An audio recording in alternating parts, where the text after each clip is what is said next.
for these protests. But can I ask you to put them into some context for us? How does it compare with protest movements we've seen inside Russia in the past, for example, rallies in the 1990s or even the protests which took place in 2011 and 2012? The protests are different now from what happened in 2011 and 12. Then it was just Moscow, with the numbers reaching 120,000 people just in Moscow. Now we have much more widespread protests. For instance, today they took place in over 150 cities in Russia.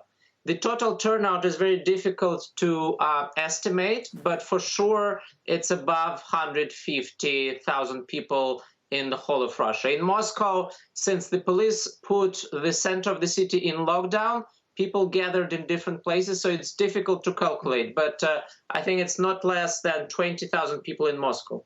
But I guess in terms of, despite what you say about the significance of that geographical spread, we have seen higher numbers in the past, and there hasn't been any political change from it. And I'm just wondering about your expectations from these protests, given that the Kremlin has, as we're seeing in the images now, the security apparatus to be able to deal with this.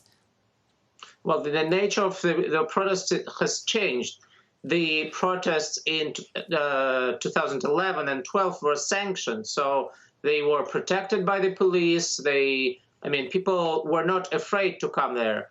All the protests that take place now for the last 2 weeks, they are unsanctioned, and the police brutality is quite, you've seen it yourself in the video. So it's different, but still tens of thousands of people come to the streets of Moscow.